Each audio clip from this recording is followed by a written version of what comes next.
मुकुर सुधार बर बुद्धिहीन तनु जानिके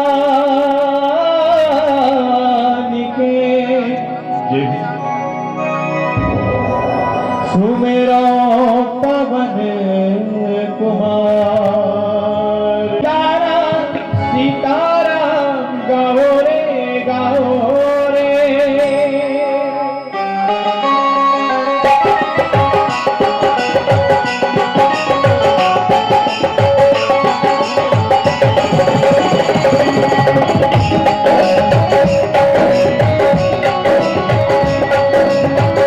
विराजो आसन पे पधारो आसन पे जी आओ सतगुरु महाराज विराजो आसन पे विराजो आसन पे आसन पे विराजो आसन पे पधारो आसन पे विराजो पधारो आसन पे आसन पे विराजो आसन पे पधारो आसन पे। ओम भूर्भुवः स्वः श्री पुराण पुरुषोत्तमाय नमः। ध्यानार्थी पुष्पम समर्पयामि। बोलिए भागवत भगवान की जय हो। Hello hello hello hello Hari Om नमो व्यासाय विष्णुरूपाय व्यासरूपाय विष्णवे नमो वै ब्रह्मनिधये वासिष्ठाय नमो। बोलिए श्री व्यास नारायण भगवान की जय हो। श्री सुखदेव जी महाराज की जय हो। इदं हविः प्रजननं मे अस्तु दशवीरगणगुं स्वस्ति श्री भागवत भगवान की है आरती पारती। श्री भागवत भगवान की है आरती पारती है आरती। श्री भागवत भगवान की है आरती पापियों को पाप से है पापियों को पाप से है ये अमर करती है मुक्ति करती है पंचम वेद निराला नव ज्योति कराने वाला। ये अमर करती है मुक्ति करती है पंचम वेद निराला नव ज्योति सदाने वाला। हरि नाम यही हरि नाम यही हरि नाम यही हरि नाम यही हरि नाम यही हरि नाम यही हरि नाम यही हरि नाम यही जग के मंगल की आरती पापियों को पाप से है तारती। श्री भागवत भगवान की है आरती पापियों को पाप से है तारती। ये शांति की पावन पुनीत पापों को मिटाने वाला हरि हरि वाला हरि दर्श कराने वाला ये सुख करनी ये दुख हरनी हे सुख करनी हे सुख करनी ये सुख शोधन की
वक्रतुण्डाय धीमहि तन्नो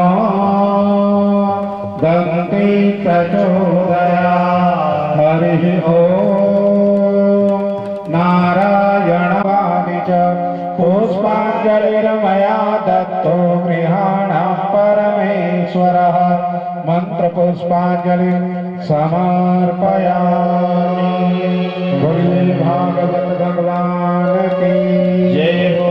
राधिका महा ग्राम अधिपति देवताओं की जय हो। आवाहित सभी देवी देवताओं की जय हो।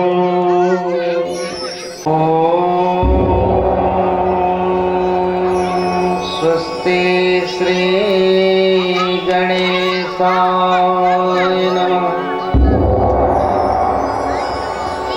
ओम श्री सरस्वती नमः।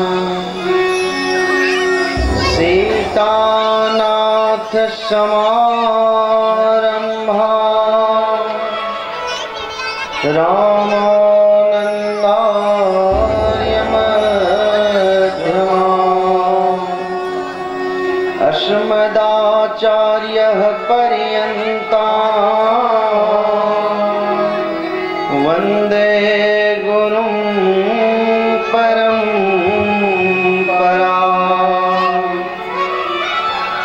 गुरुः ब्रह्मा गुरुः विष्णु गुरुः देवो महेश्वरा। गुरुः साक्षात् परब्रह्मा तस्मै श्री गुरुवे नमः। वासुदेवं सुतं देव कंसचाणूरमर्दनम्। देवकी परमानन्दं कृष्णं वन्दे जगद्गुरुम्। श्रीकृष्णाय वासुदेवाय हरे परमात्मने प्रणतक्लेशनाशाय गोविन्दाय नमो नमः। नारायणं नमस्कृत्यं नरं चैव नरोत्तमम्। देवीं सरस्वती व्यासं ततो जयमुदीरयेत्। मूकं करोति वाचालं पंगो लंघयते गिरिं। यत्कृपातमहं वन्दे परमानन्दमाधवम्। जय जय श्री राधा रमण। जय जय नवल किशोर। गोपी हृदय चित चोर प्रभो। जय जय माखन चोर। बोलिए बाल कृष्ण भगवान की। बोले श्रीमद् भागवत महापुराण की। बोलिए सद्गुरुदेव भगवान की।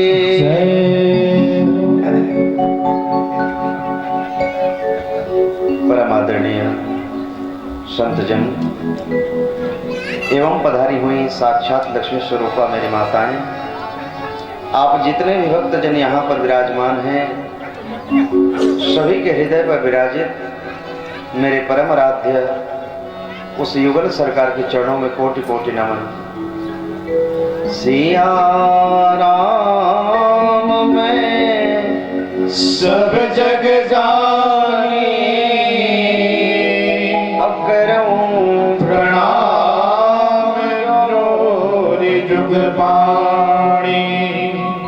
जितने भी संत जन, ब्राह्मण देवता और हमारे आवाहित देवी देवता, सभी के चरणों पर व्यास मंच से कोटि कोटि नमन करते हुए आइए आप और हम मिलकर के बड़े ही भाव से प्रथम दिवस की कथा में प्रवेश करने जा रहे हैं। प्रथम दिवस की कथा बहुत ही महत्व की है भैया, क्योंकि आज की जो कथा है भागवत में लिखा है कि महात्मा की कथा है। महात्मा का मतलब महत्व। जीवन में क्यों जरूरी है कथा, क्यों सुनी जानी चाहिए और सुनने का लाभ क्या होता है, क्यों बता रहे हैं। कोई भी चीज आप जब खरीदने के लिए बाजार में जाते हैं, आप कुछ भी सामान खरीदते हैं तो पहले पूछते हैं कि इसका फायदा क्या है। तो 7 दिनों की इतनी विशाल कथा है, फायदा क्या है ये पहले आदमी सोचेगा कि इसको सुनने का लाभ क्या होता है। और आज इन्हीं बातों का विवेचन भागवत के महात्मा के माध्यम से आप और हम श्रवण करेंगे। लेकिन प्रथम दिवस है, वेदव्यास जी कहते हैं कि दुर्लभो मानसो देहो देहिनां क्षणभंगुरा तत्रापि दुर्लभं मन्ये वैकुंठ प्रिय दर्शनम। कहते हैं परम दुर्लभ है ये मनुष्य शरीर का मिलना। भगवान की असीम कृपा होती है तो जीव को मनुष्य देह प्राप्त होता है, और उसमें भी यदि संतों का दर्शन हो रहा है और भागवत जैसी कथा इस कलिकाल में आपको श्रवण करने को मिल रही है, तो इससे लाभदायी बात जगत में और कुछ नहीं हो सकती। बहुत दुर्लभ है भैया ये मनुष्य शरीर, और बहुत ही क्षणभंगुर है। कब चला जाए इसका किसी के पास कोई गारंटी नहीं है। और इस कम समय में फिर भगवान को पाएं कैसे। तो यहां पर एक सूत्र बता रहे हैं, बड़े ही ध्यान से सुनिएगा। मनुष्य जीवन बहुत ही कीमती है और बहुत ही कम समय है हमारे पास, और ये कम समय में भगवान को कैसे पाएं। आपने उनका नाम सुना है, स्वामी विवेकानंद का। स्वामी विवेकानंद के गुरु जी थे जिनका नाम था रामकृष्ण परमहंस। आप लोगों ने कई पत्रिका में पढ़ी होगी। इतने विचित्र संत हैं कि मां दुर्गा रोज सामने खड़े होकर के चंद बातें करती थी उनसे, रोज बातें करती थी। तो उसी गांव में विवेकानंद जी के एक बहुत बड़े करोड़पति रहते थे। उन्होंने देखा कि एक दिन मां दुर्गा ना उनसे बातें कर रही थी। सेठ जी ने कहा,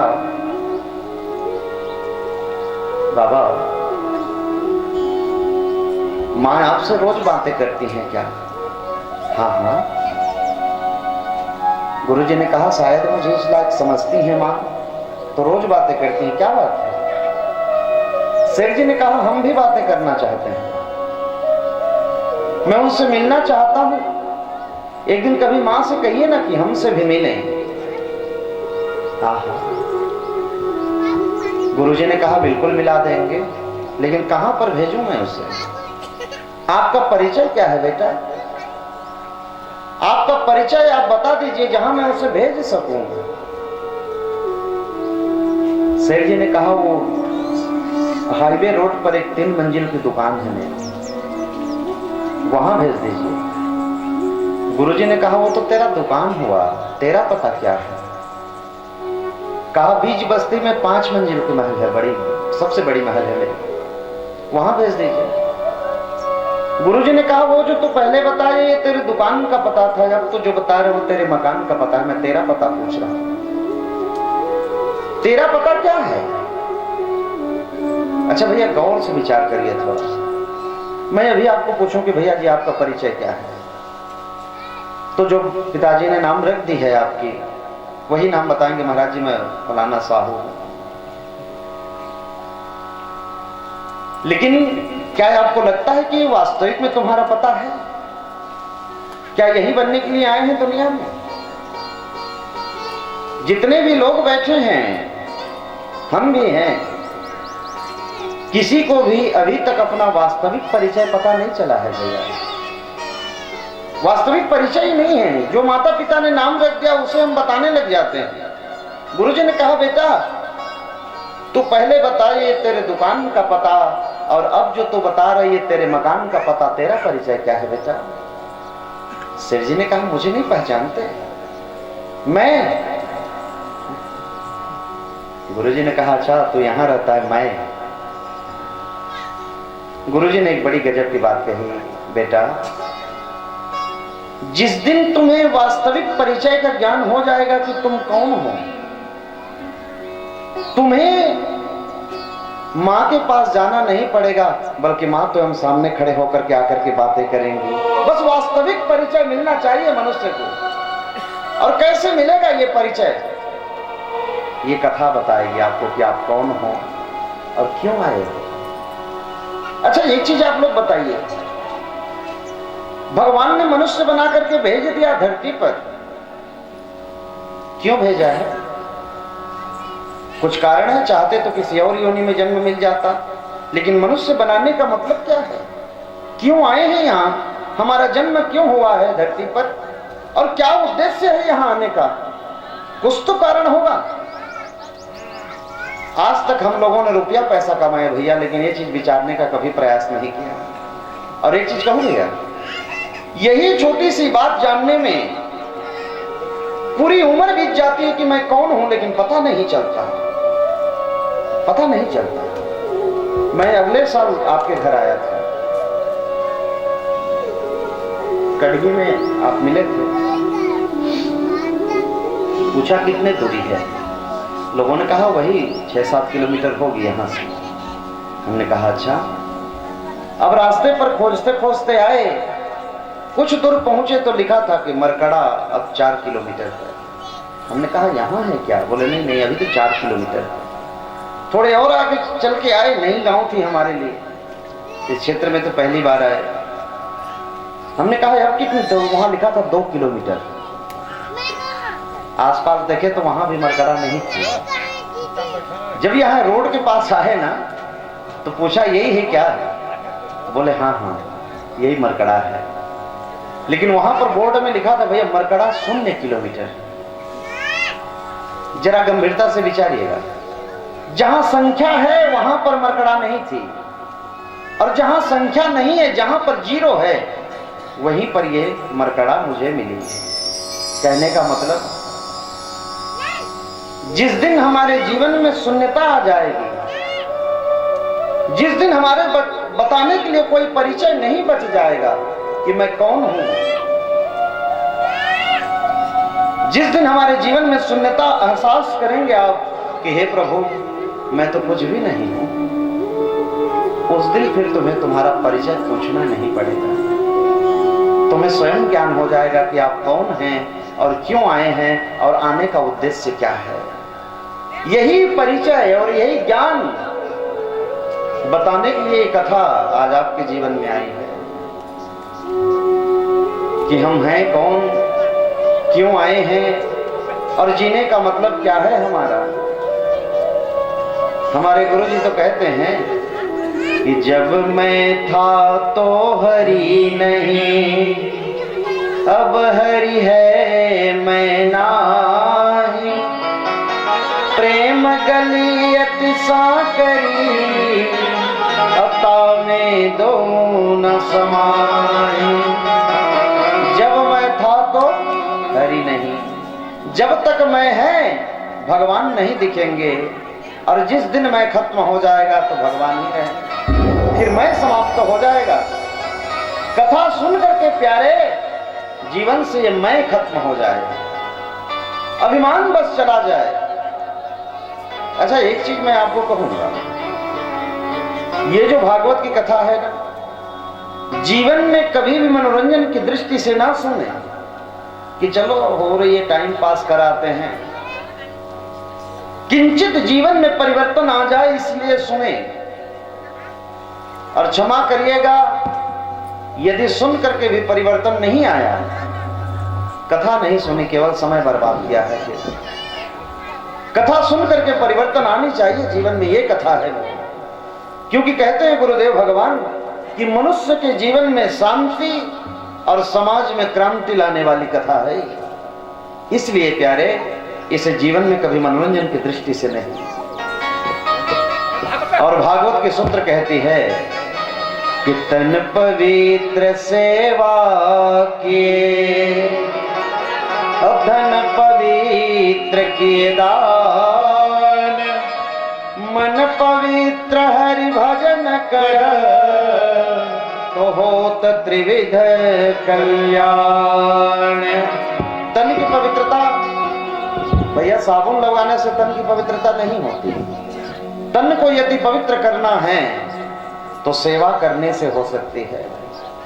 भगवान की सेवा करें, संतों की सेवा करें, महापुरुषों की सेवा करें।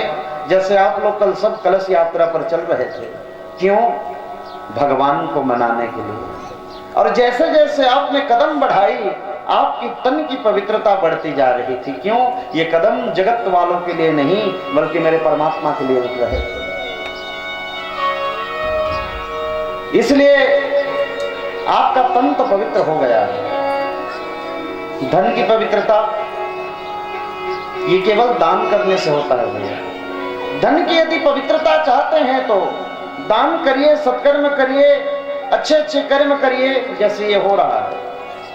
अब इस कथा के लिए तो इतनी ज्यादा पैसा चाहिए, इतनी बड़ी पंडाल, मंच की व्यवस्था, ब्राह्मण देवताओं की व्यवस्था। अक्सर किसी अकेले की बस की बात नहीं रहती भैया। आप तो बड़े भाग्यशाली हैं कि आप सब भाइयों मिलकर के आप आयोजन किया आपने। और आपका एक चीज अच्छा लगा, जब भी मैं आपके घर में आया हूँ, आपके पिताजी की सानिध्यता मिली। मुझे पिता सम्मान तो करते हैं, आज के जगत में नहीं तो कहाँ हो पाता है भैया। बहुत अच्छा लगा ये व्यवहार देख करके।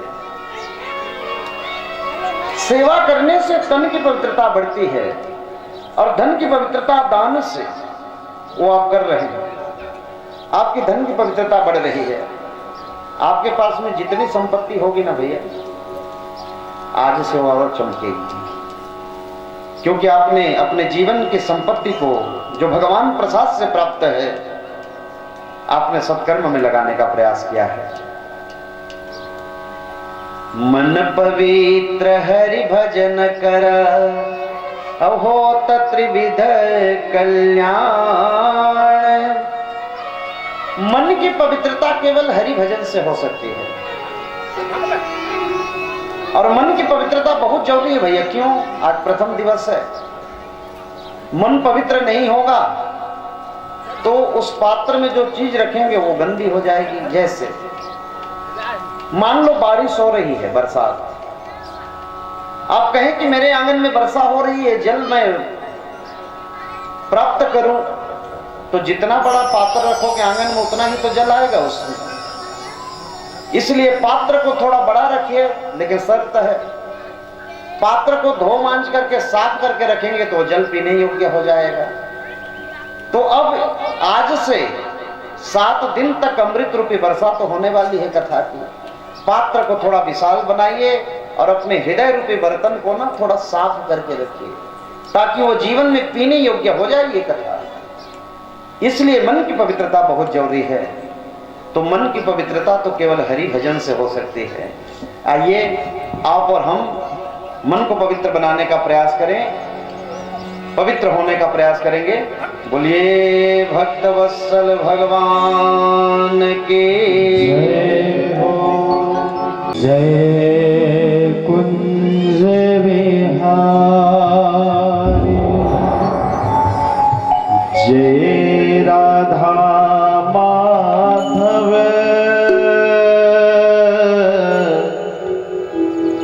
जय कुंज विहारी, जय राधा माधव, जय कुंज विहारी, जय राधा माधव।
हरे कृष्णा हरे कृष्णा कृष्णा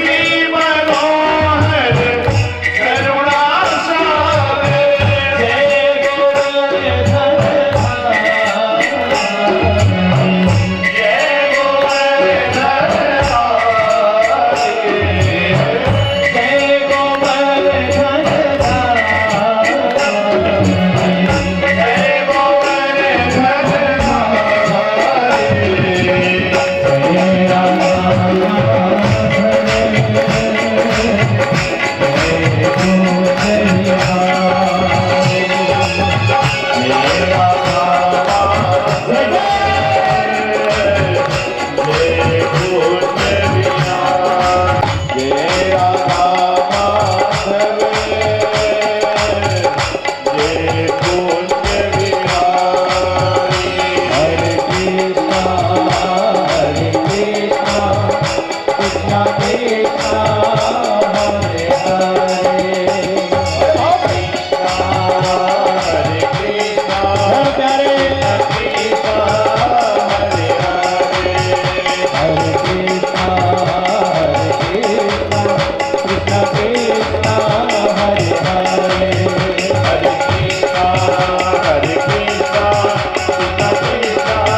हरे हरे हरे राम हरे राम राम राम हरे कृष्णा हरे कृष्णा हरे राम हरे राम राम राम हरे कृष्णा हरे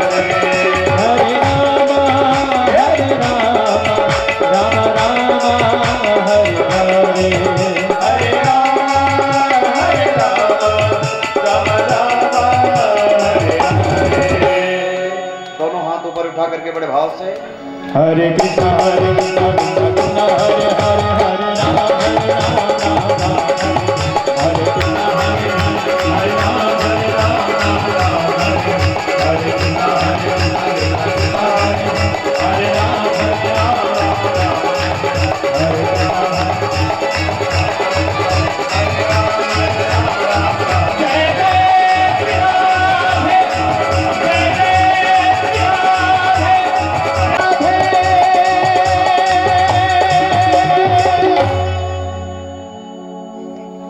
बोलिए भक्तवत्सल भगवान की जय हो।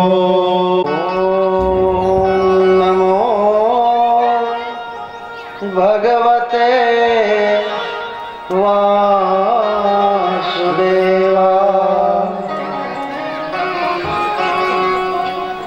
प्रथम दिवस की कथा में आप और हम प्रवेश कर रहे हैं। भैया आप लोगों से निवेदन रहेगा, कथा की जो मर्यादा है उसे बचा करके रखें। बार बार ये सामने से नहीं गुजरेंगे कोई। हमारी कथा की कुछ परंपरा है और आपको इसको फॉलो करना पड़ेगा। भैया आप तो जानते हैं सामने से बार बार नहीं। माताओं से मेरा निवेदन रहेगा, आप लोग आए बच्चों को लेकर के आए, लेकिन साथ में बिठा करके रखें, ज्यादा हल्ला गुल्ला नहीं, प्रेम से उसे सुनाएं। अज्ञान है तु कृत मोह मदांधकार नाशम अविधाय ही तदो दयते विवेक। एकदम ध्यान से सुनिएगा। भाग्योदयेन बहुजन्म समर्जितेन, एक जन्म की बात नहीं कह रही है भागवत यहां पर। अनेक जन्म के जब पुण्य एकत्रित होते हैं तो मनुष्य का मन कहता है कि थोड़ा भागवत सुन लेते हैं क्या। अनेक जन्म के भैया।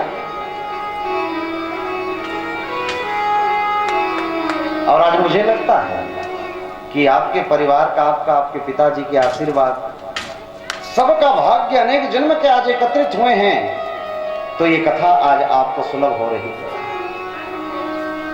नहीं तो मनुष्य योजना बनाते बनाते रह जाता है। अनेक जन्म के जब पुण्य एकत्रित होते हैं तो जीव को यह लाभ मिलता है, वो कथा है। आप प्रयास करिए ना, नहीं हो पाएगा। इसकी कृपा भी तो होनी चाहिए, इसकी कृपा बहुत जरूरी है। कई कथा तो ऐसी होती है भैया, डेट बन गई, जाने को तैयार भी हो गए, उसी दिन कथा कैंसिल हो जाती है। भाग्य में नहीं है।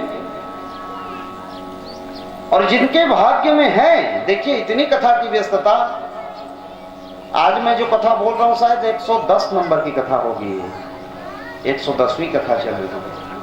और इस साल तो कथा इतनी बढ़ गई कि मई तक अभी खाली नहीं है समय। आप अच्छा किया आपने कि ले लिया समय, नहीं तो इस साल भी चढ़ जाते ही कथा के लिए। मई तक की कथा अभी बुक हो गई है, समय ही नहीं है, रोज कथा है। तो बड़े भाग्य से जीव को यह मिलता है।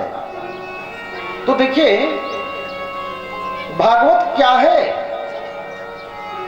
और क्यों सुननी चाहिए, सुनने का नियम क्या है, इसको नियम से सुनना है भैया।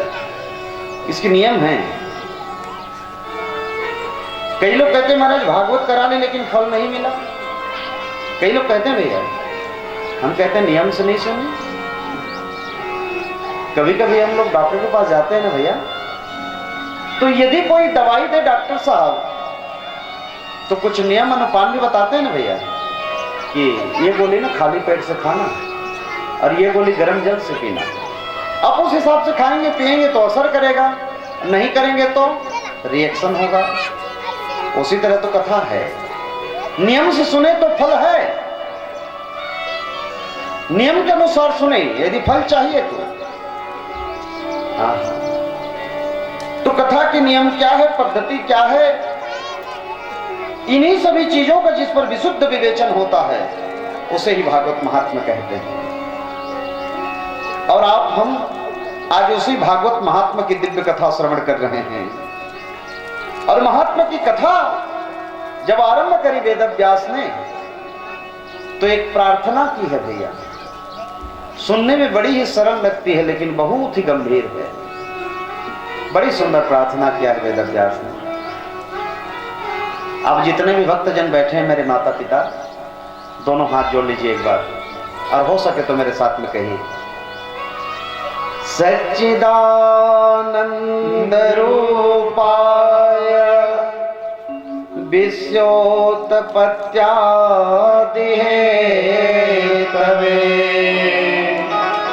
तापत्रय विनाशाय श्री कृष्णाय वयं नमः।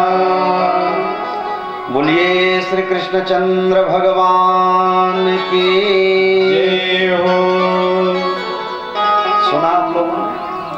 सच्चिदानंद रूपाय विश्वोत्पत्त्यादि हेतवे।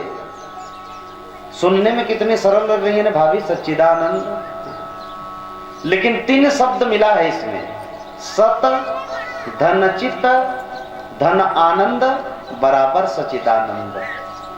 तो ये 3 शब्द मिलकर के सच्चिदानंद शब्द बना। ये आखिर में है क्या? शुरू में प्रार्थना कर रहे हैं भैया, कुछ तो खासियत होगी। थोड़ा समझने का प्रयास करेंगे कि आखिर ये है क्या। वो बच्चों को थोड़ा कोई दूर रखें उनको।